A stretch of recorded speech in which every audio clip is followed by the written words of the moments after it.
During this Breast Cancer Awareness Month, I wanted to share the story of a woman from Port Charlotte who was diagnosed with breast cancer at just 28 years old.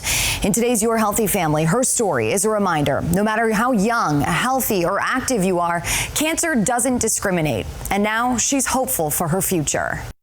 I was first diagnosed in 2019 and I was 28 years old. It was February of 2019. Sammy Pickens says she was training for a half marathon and hurt her foot, so her daily workouts were focused on upper body. I was super sore one night.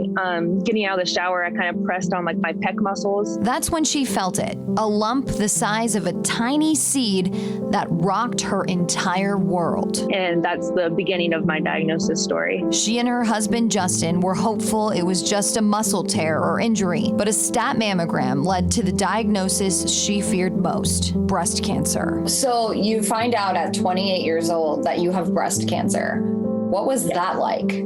I mean, it was shocking.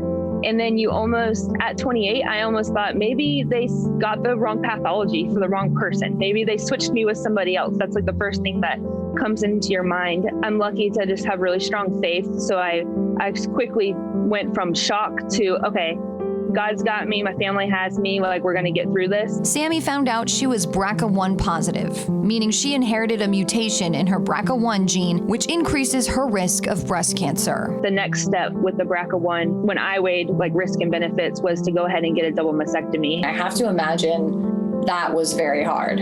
That was really hard at 28 to come to terms with, okay, we're going to do this. Not so much even from a cosmetic standpoint, because I knew I was going to get expanders and then I was going to get implants put in. So I knew eventually, I would look normal in the sense of a 28-year-old. But for me, it was really hard from the workout perspective because I knew this was going to wreck my current ability to work out, and it would be a long time to come back from that. But after her double mastectomy, Sammy was cancer-free. Her life started to go back to the one she knew before cancer, until 7 months after her initial diagnosis. I felt a little seed in the same exact spot as the first time during my breast exam that I would now religiously do the first of every month. I literally fell to the floor. My stomach just starts cramping and I feel like I'm gonna throw up, and I just sat down on the floor and I was just what is happening? Why would this be here? She and her doctors started a more aggressive treatment plan. I got to have a mastectomy again on the left side, and then I did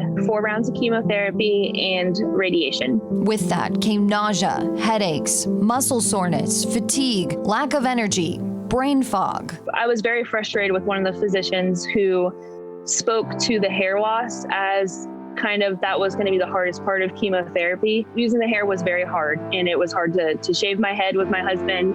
That's nothing compared to everything else people that go through chemotherapy are dealing with. Now, Sammy has been cancer-free for the last 1.5 years. Over the next few years, she'll have quarterly checkups for radiation, infusions every 6 months.